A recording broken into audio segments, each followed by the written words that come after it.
नमस्कार साथियों, आज हम एक पुस्तक पढ़ने वाले हैं। हो सकता है इस वीडियो में हम इस पूरी पुस्तक का वाचन ना कर सके और इस पुस्तक का शीर्षक आप यहाँ पर देख सकते हैं, मास्टर जी। इसकी लेखिका है नीलम मिगलानी मैम। ये पुस्तक आप मेरे पास देख सकते हैं और ये मुझे हमारी प्रिंसिपल मैम के ऑफिस में मिली। हमारी प्रिंसिपल मैम के ऑफिस में ये पुस्तक रखी हुई थी। जैसे ही मेरी नज़र इस पर पड़ी और मास्टर जी इस पर लिखा हुआ था और हम खुद मास्टर हैं, टीचर्स हैं, तो बड़ा ही आकर्षक लगा और कहीं ना कहीं दिमाग में एक बात आई कि भाई इसमें क्या होगा, हो सकता है हम टीचर्स के बारे में कुछ है। तो ये पुस्तक मैंने उठाई और उठाने के बाद जैसे ही मैंने इसको ओपन किया, ओपन करने के बाद जो इसका फॉन्ट है, जो इसके शब्द हैं, इतने बड़े बड़े शब्द हैं जैसे छोटे बच्चों की पुस्तक होती है। तो ये भी बहुत ही अच्छा लगा कि क्योंकि पुस्तक में बहुत छोटा फ़ॉन्ट होता है और पढ़ने में थोड़ी दिक्कत भी होती है। वैसे तो ऐसे कोई बात नहीं है, तो ये फ़ॉन्ट भी मुझे बहुत ही आकर्षक लगा। यहाँ पर नीलम मिगलानी मैम की फ़ोटो आप देख सकते हैं, चित्र बना हुआ है। थोड़ा सा पेज पलटे मैंने तो इसके बाद उनका यूट्यूब चैनल का लिंक यहाँ पर दिया हुआ है और ये भी मुझे बड़ा अच्छा लगा कि उन्होंने अपने बुक में यूट्यूब चैनल का लिंक दिया हुआ है। थोड़ा सा पेज पलटने के बाद देखा तो इसमें बीच बीच में इमोजीज भी है, छोटी सी स्माइली यहाँ पर बनी हुई है। तो इसका जो फ़ॉन्ट है बहुत ही अच्छा लगा, शीर्षक मुझे बहुत अच्छा लगा और थोड़ा सा पुस्तक को उलटने पलटने के बाद देखा तो लगा कि थोड़ा सा पुस्तक को पूरा देखने के बाद लगा कि हाँ, इसे कम समय में हम पढ़ सकते हैं। तो ये तो फर्स्ट इम्प्रेशन था। जैसे ही मैंने एक पुस्तक को हम देखते हैं तो कुछ विचार हमारे मन में आते हैं और ये इस तरह से पुस्तक है। बहुत ज़्यादा मोटी पुस्तक नहीं है, क्योंकि मोटी पुस्तकें होती है तो हमारे दिमाग में रहता है कि बहुत समय लगेगा। तो थोड़ा समय निकाल कर इस पुस्तक को मैंने पढ़ा और कुछ बातें इसमें मुझे ऐसी लगी जिससे मैं रिलेट कर सकती हूँ। और इसमें मास्टर जी जो शीर्षक है, इसमें उन्होंने अपने मास्टर जी को श्रद्धांजलि अर्पित की है जो उनके टीचर रहे हैं और किस तरीके से वो उनके जीवन से जुड़े हुए हैं। कोरोना काल में उनकी मृत्यु हो जाती है। मृत्यु होने के बाद नीलम जी को लगा कि उनको श्रद्धांजलि अर्पित करनी चाहिए, जैसा मुझे पुस्तक पढ़ने के बाद समझ में आया। और ये हम लोगों के जीवन से भी जुड़ी हुई है। इसमें उन्होंने, लेखिका ने कहा भी है, अगर हम इसका देखते हैं, लेखिका ने अपने विचार भी यहाँ पर लिखे हैं। तो चलिए इस पुस्तक की शुरुआत करते हैं। आप मेरे साथ बने रह सकते हैं। अगर आपको ये पुस्तक अच्छी लगती है तो आप इसे खरीद सकते हैं। एक सच्चा शिक्षक कैसा होता है, ये बहुत सारे सवाल हमारे मन में होते हैं। लेखिका भी इन्हीं सवालों के समाधान के रूप में इस पुस्तक को हमारे सामने रखती हैं। किस प्रकार एक शिक्षक छात्रों का जीवन बदल सकता है। एक सरल भाषा में लिखी गई पुस्तक कहाँ से प्राप्त करें जो हिंदी भाषा के प्रति प्रेम का विकास करे तथा पढ़ने में रुचि जगाए। यदि आपके पास भी कुछ ऐसे ही प्रश्न हैं तो ये पुस्तक आपके ही लिए है। इस पुस्तक में मैंने अपने संस्मरण को शब्दों में पिरोया है। तो वो अपने मास्टर जी की जीवन से जुड़ी हुई बातें और अपने जीवन पर किस प्रकार से उनका प्रभाव पड़ा वो याद करते हुए संस्मरण शैली में इसे लिखा गया है, जिससे बच्चे, बड़े और हमारे बुजुर्ग सभी इससे भावनात्मक जुड़ाव महसूस कर सकेंगे। ये मेरा पहला प्रयास है, ये उनकी पहली पुस्तक है और मुझे पूरा विश्वास है कि पाठक इसे पसंद करेंगे और इस तरीके से उन्होंने इसके बारे में लिखा है। तो चलिए पुस्तक की शुरुआत करते हैं। नीलम जी की ये जो पुस्तक है मुझे बड़ी अच्छी लगी, आप भी इसे पढ़ सकते हैं। तो सबसे पहले लेखिका का परिचय है। नीलम जी के बारे में कुछ बातें यहाँ पर लिखी हुई है, इन्हें हम पढ़ लेते हैं। लेखिका नीलम मिगलानी का जन्म 29 जून 1965 में हुआ था। तो आप इनकी उम्र का अंदाज़ा लगा सकते हैं, 1965 में इनका जन्म हुआ। वे एक प्रसिद्ध विद्यालय में हिंदी की अध्यापिका के रूप में कार्यरत है। तो मैं भी हिंदी की अध्यापिका हूँ तो कुछ बातों में समानता यहाँ पर मैं महसूस कर सकती हूँ। वे अपने कार्य के प्रति बहुत संवेदनशील हैं तथा अध्यापन को एक बहुत ही जिम्मेदारी का कार्य मानती हैं। बच्चों के बीच रहना इन्हें बेहद पसंद है और बच्चे भी इन्हें बहुत प्यार करते हैं।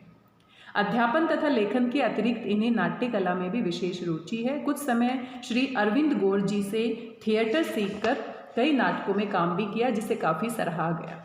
नुक्कड़ नाटक में इनकी विशेष रुचि है।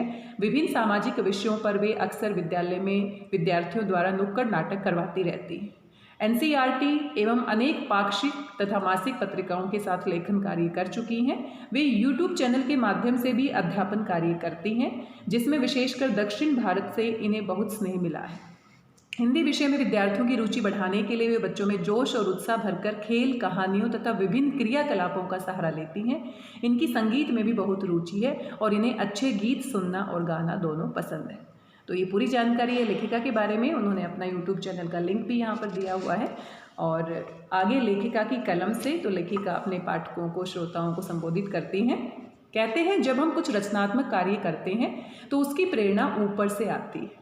तो वैसे हम ये महसूस कर सकते हैं कि लेखन कार्य हर किसी के बस की बात नहीं है। वैसे तो हर किसी के जीवन की एक कहानी होती है, अगर वो लिखना चाहे तो लिख सकता है, लेकिन शब्दों पर जो पकड़ होती है और भावा अभिव्यक्ति का जो तरीका होता है वो हर किसी के पास इतना प्रभावशाली नहीं होता। और कहीं ना कहीं ऐसा माना जाता है कि जो लेखन कार्य है वो ईश्वर की कृपा से होता है। प्रतिभा हम सभी में होती है, लेकिन कहीं ना कहीं कुछ ऐसे लेखक और कवि होते हैं जो ऊपर से कहीं ना कहीं उनमें ऐसी शक्ति होती है जो उनको लिखने के लिए प्रेरित करती है। तो लेखिका का मानना भी यही है कि जो लेखन कार्य होता है वो अपने आप ईश्वर की कृपा से होता है, तो उसकी प्रेरणा ऊपर से आती है। इसका अर्थ है कि ईश्वर स्वयं चाहते हैं कि हम उस काम को करें। कम से कम मेरा तो यही मानना है, लेखिका का ये अपना विचार है। हर बार मैंने ये अनुभव भी किया है। अपनी कविता नन्हा बादल की रचना तो मैंने अंधेरे में ही की थी। सोने ही वाली थी कि मन के सागर में विचार गोते लगाने लगे। सिरहाने के पास ही एक पेंसिल और कुछ कागज थे जिन्हें मैं सोने से पहले पढ़ रही थी। बस उतार दिए सारे भाव कागजों पर अंधेरे में ही, और सुबह उठकर सिर्फ साफ साफ लिखा। ऐसे कई उदाहरण हैं मेरे पास। और इस बात से मैं बिल्कुल सहमत हो सकती हूँ, क्योंकि जब मैं सोती हूँ या कहीं एकांत में बैठी होती हूँ तो बहुत सारे विचारों की उथल पुथल हमारे दिमाग में होती है, और उस समय हमारे पास कागज़ या पेन नहीं होता है। अगर कागज़ और पेन हो तो शायद हम उनको लिख लें तो कहीं ना कहीं नई कविताएँ, नई रचनाएँ बन जाती हैं। तो मेरे साथ ऐसा बहुत बार होता है। कई बार तो ऐसा भी होता है कि सोने से पहले बहुत सारे विचार और एक लड़ी सी बन जाती है, मन ही मन में दोहराए जाते हैं। अगर कलम होती उस समय तो शायद लिखे जाते, तो वो कविता का रूप ले लेते। लेकिन सुबह उठने के बाद फिर वो जो तारतम्य है टूट जाता है, वो लड़ी है वो टूट जाती है और हमें याद नहीं रहता है। मुझे तो ये भी लगता है कि कभी कभी ये शब्द भी मेरे नहीं हैं। जैसे कोई इमला बोल रहा हो। इमला शब्द शायद आपने न सुना हो। इमला शब्द श्रुत लेख, यानी कि कोई बोल रहा है और उसका सुनकर आप लिख रहे हैं। तो कहीं ना कहीं ऊपर से प्रेरणा लेखिका को मिली है, और वो कहीं ना कहीं जो प्रेरणा है उसको उन्होंने अपनी कलम के माध्यम से अपने पाठकों के सामने प्रस्तुत किया है। वर्तनी सिखाने के लिए आपके अध्यापक या माता पिता जो आपको कठिन शब्द लिखने को बोलते हैं और फिर जांच होती है कि मात्राओं की कितनी गलतियां हुई, वह कहलाती है श्रुतलेख। तो श्रुतलेख हम सभी जानते हैं क्या होता है। इसे ही हमारे समय में इमला कहते थे। इमला में शब्द हमारी मर्जी के नहीं होते हैं, अध्यापक जो चाहे लिखवाए। तो ये लेखिका ने अपनी कलम से अपने पाठकों को समर्पित किया है। इस पुस्तक को लिखने की प्रेरणा उनको ईश्वर से प्राप्त हुई है और ये उनका पहला प्रयास है। ये उनकी पहली पुस्तक है। ठीक ऐसा ही आज मेरे साथ हुआ। सुबह 4 बजे नींद में ही प्रेरणा आई कि मास्टर जी के बारे में लिखना है। जैसे कोई सपना देखा हो। नींद खुली और मैं उठकर बैठ गई लिखने। यूं भी लिखने की प्रेरणा अक्सर मुझे रविवार को ही आती है। बाकी के 6 दिन तो मैंने अपने विद्यार्थियों के नाम कर रखे हैं। जब हम थोड़े एकांत में होते हैं, थोड़े फुर्सत में होते हैं, तो लिखने का मन करता है और कहीं ना कहीं विचारों को हम एक सही समय भी दे सकते हैं। लिखने के समय एकाग्रता और स्थिरता सब एक साथ चाहिए होते हैं, और ये तीनों रविवार या छुट्टी के दिन ही एक साथ उपलब्ध होते हैं। तो इस बात से मैं सहमत हो सकती हूँ। हमें भी छुट्टी वाले दिन बहुत समय मिल जाता है, वीडियो रिकॉर्ड करने का टाइम भी मिल जाता है। मेरे साथ तो ऐसा होता है कि छुट्टी वाले दिन मैं 4-5 वीडियो रिकॉर्ड कर लेती हूँ टाइम निकाल कर, और फिर समय के हिसाब से उसको पोस्ट कर देती हूँ, क्योंकि जब वर्किंग डेज होते हैं तो आपके पास इतना समय नहीं होता है। मास्टर जी का व्यक्तित्व ऐसा है जिसके बारे में हर व्यक्ति को जानना ही चाहिए। विशेषकर विद्यार्थियों और अध्यापकों को तो अवश्य ही सीखने को मिलेगा उनके जीवन से। मास्टर जी ने किस तरह एक सादा जीवन बिताते हुए सैकड़ों जीवन संवारे, इसका ब्यौरा तो इस पुस्तक में मिलेगा ही। साथ ही एक अध्यापक को किन चीज़ों से बचना चाहिए और विद्यार्थियों को किन बातों का ध्यान रखना चाहिए, ये भी बताने का प्रयास किया गया है। तो ये सारी बातें लेखिका अपनी पुस्तक की शुरुआत में पहले लिखती हैं, और इस पुस्तक का उद्देश्य क्या है वो भी उन्होंने स्पष्ट किया है। इस पुस्तक के 3 बड़े ही स्पष्ट मुख्य उद्देश्य हैं। सरल हिंदी में रोचक पाठ्य सामग्री उपलब्ध कराना, मास्टर जी को श्रद्धांजलि देते हुए जीवन में अध्यापक की भूमिका पर सहज तरीके से संजीदा चर्चा करना, क्योंकि हम सभी जानते हैं एक अध्यापक की जो भूमिका होती है और उनका जो प्रभाव होता है वो जीवन भर बना रहता है। चाहे वो अच्छा अध्यापक हो, चाहे वो कहीं ना कहीं नकारात्मक तरीके से प्रभाव हो, लेकिन हम सभी के जीवन में हमारे जो अध्यापक होते हैं उनका जो प्रभाव होता है वो अंतिम समय तक बना रहता है। अगर अच्छा प्रभाव है तो हम उसकी सराहना करते हैं, और अगर बुरा प्रभाव है तो उसके बारे में भी हम जीवन भर बातचीत करते रहते हैं। हिंदी पढ़ने की आदत का विकास करना, इसीलिए इस पुस्तक में रंगीन चित्रों तथा सामान्य से बड़ी लिपि का प्रयोग किया गया है। इसका फ़ॉन्ट जो है बहुत ही बड़ा है, अक्षरों की बनावट बहुत बड़ी है। कठिन शब्दों का सरलार्थ अंग्रेजी में किया गया है, जिससे अहिंदी भाषी भी इसे सरलता से ग्रहण कर सकते हैं। तो पुस्तक के अंत में कुछ शब्द हैं, कठिन शब्द हैं, उनके शब्दार्थ भी दिए गए हैं। मातृभूमि के चरणों में एक गिलहरी की भांति एक छोटा सा योगदान है। इस पुस्तक द्वारा मेरी मातृभाषा हिंदी को कोटि कोटि प्रणाम। हे अम्बे, तुम युगों युगों तक भारतवासियों तथा पूरे संसार के दिलों में राज करो, यही मेरी कामना है। और यहाँ पर ये मास्टर जी हैं, चित्र आपके सामने भी हैं, और ये बहुत ही आकर्षक तस्वीर लगती है। और इसके बाद हमारी इस पुस्तक की शुरुआत हो जाती है। तो चलिए इसकी शुरुआत करते हैं। परिचय। हाँ, हम सब उन्हें मास्टर जी कहकर ही बुलाते थे। ये बात लगभग 1959 की रही होगी। 1965 में मैं पैदा हुई और मास्टर जी को लेकर जो पहली घटना मुझे याद है, उसमें मैं अपने बाबूजी को मास्टर जी की पत्नी के बारे में पटर पटर कुछ बता रही थी। जो बातचीत और भाषा में बोल रही थी, इस तरह से 3-4 साल का बच्चा ही बोला करता है। तो मैंने अनुमान लगा लिया कि मैं लगभग इतनी ही बड़ी होंगी। अब बीजी बाबूजी भी तो नहीं रहे कि मैं उनसे पूछ सकूं कि उस समय मैं कितनी उम्र की थी। तो लेखिका यहाँ से परिचय देती है मास्टर जी के बारे में, और इस पुस्तक की शुरुआत यहाँ से होती है। बीजी बाबूजी अर्थात मेरे माता पिता। तो मेरी यादों में मास्टर जी पहली बार कुछ यूँ उभर कर आते हैं जब वे अपनी ब्याहता का गोना करा कर लाए थे। ब्याहता यानी कि विवाह की हुई पत्नी। छोटी सी पतली सी गली में मैं खेल रही थी। लगभग सभी घरों के आगे अंगीठियाँ जल रही थी। उनसे निकलता धुआं मानो न्योता दे रहा हो कि बस अब कुछ ही देर रह गई है माँ के हाथ का अमृत समान सादा भोजन बनने में। सचमुच उस सादे भोजन में जो स्वाद होता था, उसका वर्णन असंभव सा ही है। इन दिनों एक से बढ़कर एक स्वादिष्ट और आकर्षक व्यंजन उपलब्ध हैं, पर मन आज भी उसी सादे भोजन को तलाशता है। इस बात से भी मैं सहमत हो सकती हूँ, क्योंकि आज भी मम्मी के हाथों की जो सब्जी रोटी है, जो साधारण सा खाना है, उसका स्वाद आज भी बना हुआ है। जब हम याद करते हैं तो उसकी खुशबू, उसका आनंद आज भी हम महसूस कर सकते हैं, और आप भी इस बात से सहमत हो सकते हैं। घर छोटे होने के कारण लोग अपना बहुत सारा काम गली में ही किया करते थे। ये बात भी बिल्कुल सही है, क्योंकि गाँव में आजकल भी घरों के दरवाजे खुले होते हैं। धीरे धीरे समय बदल रहा है। जो लेखिका का समय था और मेरा जो समय रहा है, मेरे समय में भी कुछ ऐसा ही माहौल था। अधिकतर औरतें कढ़ाई बुनाई, बर्तन या कपड़े धोना आदि गली में बैठकर ही करती थी। इससे वहाँ खूब चहल पहल रहती थी। कुछ ही देर में सब खबर पूरी गली में फैल गई कि गली के कोने में एक औरत संदूक के साथ बैठी है और पूछने पर कोई जवाब नहीं देती। उन दिनों मनोरंजन के नाम पर लोग आपस में ही किस्से कहानियाँ सुनाकर दिल बहला लिया करते थे, या फिर रेडियो का सहारा जो थप्पड़ खा खा कर चलता था। तो रेडियो के बारे में आपने सुना होगा। आजकल तो टेक्नोलॉजी बहुत एडवांस हो गई है, और यहाँ पर लेखिका ने रेडियो का चित्र भी दिया गया है। तो थप्पड़ लगा लगा के, टीवी भी थप्पड़ लगा लगा के एंटीना को सीधा कर, और टीवी भी उस समय एंटीना सीधा कर करके चलता था। अब ऐसे में कोई अनजान औरत बक्से के साथ गली के कोने में आकर बैठ जाए और पूछने पर कोई जवाब भी ना दे, तो कौतूहल का विषय तो हो ही जाता है। 10 मिनट में तो पूरा मोहल्ला वहाँ इकट्ठा हो गया था, और वह महिला घबरा कर रोने लगी।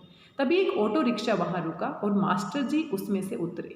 तब जाकर सबकी जिज्ञासा शांत हुई। वह महिला और कोई नहीं, मास्टर जी की ब्याहता पत्नी थी, जिसका गोना करवा के वे गांव से लाए थे। तो पहले बाल विवाह होते थे, और गोना जो होता है विवाह के बाद, जब लड़की की विदाई की जाती है कुछ सालों के बाद, क्योंकि बाल विवाह बचपन में ही हो जाता था, और जब लड़की थोड़ी परिपक्व होती थी, उसकी उम्र थोड़ी बड़ी हो जाती थी, तब उसका गोना किया जाता था। तो यहाँ पर हम देख सकते हैं मास्टर जी का बाल विवाह हुआ है, और वो अपनी ब्याहता पत्नी का गोना कराकर लाए हैं। दरअसल उनके पास ऑटो वाले को देने के लिए खुले पैसे नहीं थे। वे ऑटो वाले के साथ चले गए थे पंजाबी की दुकान से पैसे खुले कराने। पत्नी को वहीं बैठने को कह गए और गली में धूम मचाने का कारण बने। उन दिनों फ़ोन तो होते नहीं थे कि पहले से कोई सूचना होती, बस सब कुछ अचानक ही होता था। Life was full of surprises. तो छोटी छोटी बातें हैं जो लेखिका ने इंग्लिश में भी लिखी है, स्माइली के साथ लिखी है। तो हम कह सकते हैं कि समय के साथ साथ, क्योंकि हम कह सकते हैं आजकल व्हाट्सएप का ज़माना है, और कहीं ना कहीं पाठकों से जुड़ने का ये अच्छा तरीका है। इस बार जब वे गांव गए तो उन्हें खुद नहीं पता था कि उनके माता पिता ज़बरदस्ती उनका गोना कर देंगे। उन दिनों गांव में शादियां बचपन में ही कर दी जाती थी। लड़कियां बड़े होने तक अपने माता पिता के घर पर रहती थी। बड़े होने पर फिर उनकी विदाई होती थी। इस विदाई को ही क्या कहा जाता था? गोना। बीजे ने बताया, ये तुम्हारी भाभी है, मास्टर जी की बहू। पूरा समय मैं उन्हीं के आसपास मंडराती रही। नई दुल्हन से बच्चे आकर्षित होते ही हैं। शाम को जब बाबूजी आए तो मेरा रेडियो बिना रुके शुरू हो गया, आज के ताज़ा समाचार सुनाने के लिए। मुझे ये सारे दृश्य आज भी ज्यों के त्यों याद हैं। बाबूजी चारपाई के पास खड़े थे। मैं उनके कद तक पहुंचने के लिए चारपाई पर खड़ी हो गई। उनके गले में बाहें डालकर बोली, बाबूजी बाबूजी, भाभी भी बिल्कुल भाभी है। हमरा तुमरा देश कहती है और न वो बिल्कुल काली है और सब खिलखिलाकर हंस पड़े। वास्तव में भाभी सुल्तानपुर जिले के एक छोटे से गांव की रहने वाली थी और भाभी तो कभी गांव से बाहर निकली ही नहीं थी, तो उनके लिए वह उनका देश था और दिल्ली हमारा। इसलिए जब वे अपने गांव की बात करती तो हमरा देश, और जब दिल्ली की बात करती तो तुम्हारा देश कहती थी। कितनी भोली थी वे। तो यहाँ पर हम देख सकते हैं, और जो बच्चे होते हैं वो पोल खोलने वाले होते हैं और जो माता पिता होते हैं उनके सामने सारी बातें बोल देते हैं। तो यहाँ पर लेखिका अपने बचपन का किस्सा याद कर रही हैं, किस तरीके से उनका परिचय मास्टर जी की पत्नी से होता है। हाँ, जो मैंने कहा कि वो बिल्कुल काली हैं, वह भी वही किसी से सुना होगा और ज्यों का त्यों बोल दिया होगा। इसीलिए तो कहते हैं कि बच्चों के सामने बहुत सोच समझकर बात करनी चाहिए। तो कहीं ना कहीं लेखिका ने बीच बीच में ऐसी बातें लिखी हैं जो दिल तक पहुंचती हैं कि बच्चों के सामने बहुत सोच समझ के बातें करनी चाहिए। बच्चे हर बात को सुनते हैं और उसको अपने हिसाब से समझते हैं। तो काला और गोरे रंग का जो भेदभाव है, हम बचपन में जब बातों के माध्यम से बच्चों के सामने आता है तो कहीं ना कहीं वो भी रंग भेद की नीति को समझ जाते हैं। वे जो सुनते हैं वही बोलते हैं और करते हैं, वरना एक 3-4 साल के बच्चे को क्या पता कि काला गोरा क्या होता है। तो बात तो बिल्कुल सही है। तो यहाँ से हम सीख ले सकते हैं कि बच्चों के सामने बहुत ही ध्यान से सोच समझ के बोलना चाहिए। मुझे लगता है शायद जब मैं नहाते समय साबुन नहीं लगवाना चाहती थी और रोती थी तो बीजी बहलाने के लिए कह देते थे, साबुन लगाने से गोरी गोरी हो जाओगी। इस तरह मेरे दिमाग में छप गया कि गोरा रंग अच्छा होता है। उस समय बीजी ने सोचा भी नहीं होगा कि सिर्फ बहलाने के लिए कही गई बात बच्चे की सोच के ढंग को कितना प्रभावित कर सकती है। तो हम भी देख सकते हैं बच्चे को बहलाने के लिए, फुसलाने के लिए बहुत सारी बातें हम करते हैं। आजकल तो छोटे बच्चों को हम उसको बहलाने के लिए फ़ोन देते हैं और धीरे धीरे शुरुआत में बच्चे को फ़ोन की आदत बिल्कुल नहीं होती है, लेकिन जब हम बार बार देते हैं तो बच्चे को लगता है कि यही मेरा खिलौना है और फिर बाद में एडिक्शन के लेवल तक पहुँच जाता है। तो ये समस्या हम देख सकते हैं। उस समय बीजी ने सोचा भी न होगा कि सिर्फ बहलाने के लिए कही गई बात बच्चे की सोच के ढंग को कितना प्रभावित कर सकती है। ये अलग बात है कि बड़े होने पर रंग भेद जैसी बेबुनियादी बातें मेरे किसी भी निर्णय पर हावी न हो सकी। तो बड़े होने पर तो सही और गलत का फैसला हमें समझ में आ जाता है, लेकिन बचपन का प्रभाव नहीं जाता है। हम भी आज अपने बचपन की बहुत सारी बातें आज याद करते हैं तो कहीं ना कहीं हमारे मानस पटल पर वो छप जाती हैं, और चाहे वो सकारात्मक हो चाहे नकारात्मक, और नकारात्मक का प्रभाव बहुत गहरा होता है। मास्टर जी को भाभी के दबे रंग से तो कोई आपत्ति नहीं थी, लेकिन वह बिल्कुल भी पढ़ी लिखी नहीं थी। ये बात उन्हें कष्ट दे रही थी। मास्टर जी दिल्ली आकर पढ़ लिख गए थे और पत्नी भी वैसे ही चाहते होंगे। माता पिता की आज्ञा और उनके खुद के संस्कार पत्नी का गोना तो करा लाए, पर सच स्वीकारने में उन्हें थोड़ा समय लगा। मास्टर जी पढ़े लिखे हैं और पत्नी अनपढ़ है, तो यहाँ पर सामंजस्य बिठाने की बात आती है। ऐसा बीजी ने हमें बहुत बाद में बताया था, कभी बातों बातों में। शायद इसमें कुछ ज़्यादा गलत भी नहीं था। उम्र के जिस मोड़ पर वे थे उसमें कल्पना यथार्थ पर अक्सर हावी ही रहती है। एक 19-20 साल का लड़का जिसकी आंखें अभी शहर की चकाचौंध में बस चुंदिया ही रही थी, उन उजालों की पूरी तरह आदत भी न हुई थी कि सच्चाई का अंधकार सामने आ खड़ा हुआ। यहाँ मैंने सच्चाई को अंधकार का नाम इसलिए दिया है क्योंकि जैसे अंधेरे में हमें कुछ नहीं सूझता, वैसे ही मन चाहा न होने पर भी कभी कभी कुछ नहीं सूझता।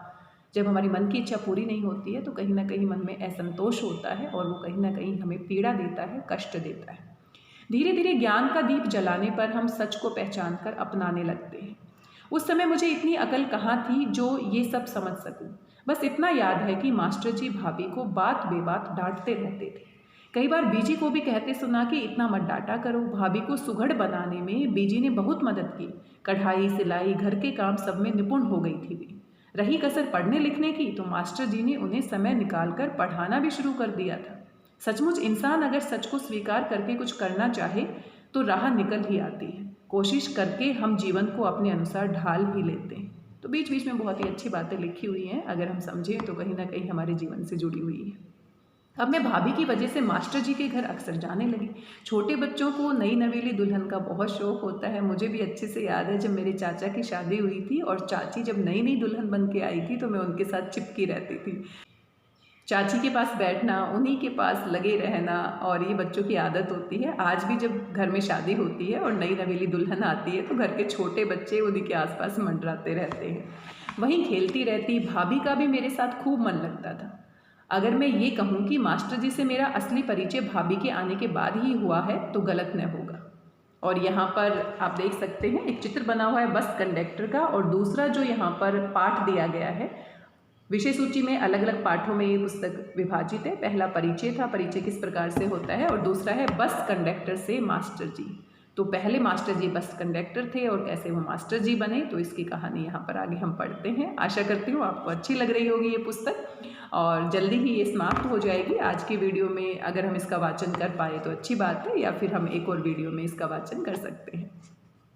वे हमेशा से मास्टर जी नहीं थे। इससे पहले उन्हें एक बार डीटीसी की बस में टिकट चिल्लाते हुए देखा था। बस में चढ़ते ही बीजी ने बताया था, अरे ये तो राम सरन है, हमारी ही गली में रहता है। जब पढ़ लिख कर भी कोई ढंग की नौकरी न मिली तो उन्होंने बस कंडक्टर की नौकरी कर ली, और वे इस नौकरी को भी पूरी तन्मयता से करते थे। उनकी बस स्टॉप पर आने से पहले दूर से ही पता चल जाता था कि राम सरन की बस है। मजाल है कि कोई सवारी बिना टिकट बस से उतर जाए। उनका नाम तो राम शरण होगा, पर लोग आसानी के लिए श का स और न का न तो कर ही देते हैं। तो यहाँ पर स्थानीय भाषा का प्रभाव आ जाता है। मेरे भी बहुत सारे शब्द ऐसे हैं जिन पर स्थानीय भाषा का प्रभाव मैं आज भी महसूस कर सकती हूँ। तो राम शरण का राम सरन लोग बोलने लग जाते हैं। इस तरह वे राम शरण से राम सरन हो गए, लेकिन राम सरन से मास्टर जी कैसे हुए ये जानना भी आवश्यक है।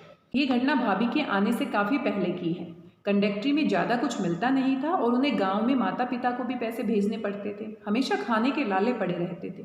एक बार बीजी ने उन्हें सरसों का साग और मक्की की रोटी खाने को दी। खाते खाते वे रो पड़े। उन्होंने आंसू पोंछते हुए बताया, आज पूरे 15 दिन के बाद सब्जी खाई है, वरना तो रोटी नमक और प्याज के साथ ही दिन कट रहे थे। उनकी खुददारी तो देखो, 15 दिन बिना सब्जी खाए बिता दिए, पर किसी को बताया नहीं और न ही किसी से कुछ मांगा। ये बात बीजी ने हमें काफ़ी बाद में बताई थी, और तब मेरा मन उनके प्रति श्रद्धा से भर उठा था। उस समय श्रद्धा शब्द का अर्थ भी ठीक से नहीं जानती थी, पर यह बात सुनने के बाद जो भावनाएं मेरे मन में उस समय उमड़ी थी वे श्रद्धा ही थी। ये मैं आज निश्चित रूप से कह सकती हूँ। बीजी गली के छोटे बच्चों को पढ़ाती थी, एक तरह का प्ले स्कूल कह सकते हैं। बड़े बच्चों को पढ़ाने वाला आसपास कोई नहीं था। बीजी ने सुझाव दिया, शाम को ड्यूटी के बाद आप ट्यूशन पढ़ा सकते हो। पढ़ने लिखने का शौक तो था ही, तो बस बोरियां इकट्ठी करके उनके छोटे से कमरे में बिछाई गई और धीरे धीरे बच्चे उन पर सजने लगे। ये भी इतना आसान न था, एक ही कमरा, और अगर कभी ड्यूटी से आते ही रात का खाना न बना सके तो फिर तो रात को 10 बजे के बाद ही स्टोव जलने की नौबत आती। बस इस तरह कंडक्टर राम सरन मास्टर सरन हो गए, पर बच्चों के लिए वे मास्टर जी थे, केवल मास्टर जी।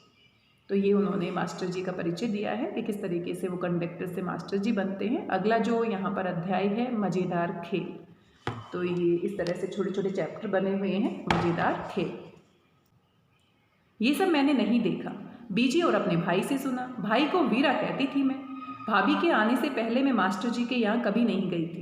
हाँ, वीरा रोज शाम को उनके यहाँ पढ़ने जाता था, पर मुझे ये भी नहीं पता था कि वह कहाँ जाता है। अपने खेल में ही मस्त रहती थी और भाभी से मिलने दिन में ही जाती थी। एक दिन शाम को गली में दौड़ते दौड़ते मास्टर जी के घर तक जा निकली। झांक कर देखा तो वहाँ कोई और ही दुनिया है। अब तक मैंने इतने सारे बच्चों को कभी एक साथ पढ़ते नहीं देखा था। कमरे में चारों ओर बच्चे और बीच में कुर्सी डाले मास्टर जी। लैंप चल रहा है, सब बच्चे हंस रहे हैं, किताबें खुली हुई हैं, बच्चे पढ़ भी रहे हैं और बातें भी कर रहे हैं। कुल मिलाकर कुछ मज़ेदार लगा। भीतर गई तो एक दीदी ने प्यार से गोद में उठा लिया। वीरा भी वहीं था, पर उसे मेरा वहाँ आना शायद अच्छा नहीं लगा था। बोला, तू यहाँ क्यों चली आई? चल घर, वरना बीजी मारेगी। उन दिनों बच्चों को डराने के लिए मारने का चलन था। ये बात बिल्कुल सही है। पहले मार का बड़ा डर लगता था, अध्यापक भी मारते थे और माता पिता भी मारते थे। तो आजकल तो मारने के ऊपर बहुत बवाल मच जाता है, लेकिन वो जो मार होती थी कहीं ना कहीं प्यार भरी होती थी, हमें सुधारने के लिए होती थी। उसकी बात से मुझे डरना चाहिए था, पर ऐसा हुआ नहीं, क्योंकि मेरा ध्यान उसकी बात में था ही नहीं। सबको मैं इतनी प्यारी लगी कि सब मुझसे खेलने लगे। कोई नाम पूछने लगा तो कोई कविता सुनाने को कहने लगा। बीजी के प्ले स्कूल में सीखी गई सारी कविताएं एक एक करके बाहर आने लगी। और जब छोटे बच्चे होते हैं ना, जब उनसे बातें करते हैं तो वो सारी बातें बता देते हैं। जो भी कविताएं याद होती हैं, जो भी बातें उनके मन में होती है, वो पचती कहाँ है। पी डा रा डम, या फिर मछली जल की रानी है। तो ये कविता सुनाती है लेखिका बचपन में। जितनी आती थी सब सुना डाली। तभी भाभी ने मास्टर जी को आवाज़ दी, सुनिए। मास्टर जी ने कमरे के बाहर के हिस्से में रसोई बना ली थी और रात का खाना बन जाने पर भाभी उन्हें गरम गरम परोस देती थी। बच्चे रात 9-10 बजे तक पढ़ते रहते थे। उन दिनों वैसे भी सब लोग समय पर भोजन कर लिया करते थे क्योंकि ये सेहत के लिए अच्छा होता है। अतः भाभी उन्हें ट्यूशन के बीच में ही खाना खाने के लिए बुला लिया करती थी। मास्टर जी ने खाना खाने जाने से पहले बच्चों को आवश्यक निर्देश दिए और मुझे कुर्सी पर बैठाते हुए बोले, अगर इनमें से कोई भी शोर करे तो बताना। वाह, ये तो बहुत मजे का खेल है। इसीलिए वीरा यहाँ रोज आता है, पर वो कितना खराब है, मुझे क्यों नहीं लाता? कोई बात नहीं, अब तो मैं यहाँ रोज आया करूँगी। ये सब बातें सोचते हुए मैं हाथ में छड़ी लेकर इतरा ही रही थी कि इसी बीच कोई बुलाने आ गया कि चलो, बीजी ने बुलाया है। हम बच्चे 8-9 बजे तक गली में खेलते रहते थे। बीजी ने पहले ध्यान नहीं दिया होगा क्योंकि गली में चहल पहल रहती थी, इसलिए कोई डर तो था नहीं। बीजी मुझे रोज शाम को लेकर गुरुद्वारे जाती थी माथा टेकने, तो इसीलिए बुला भेजा।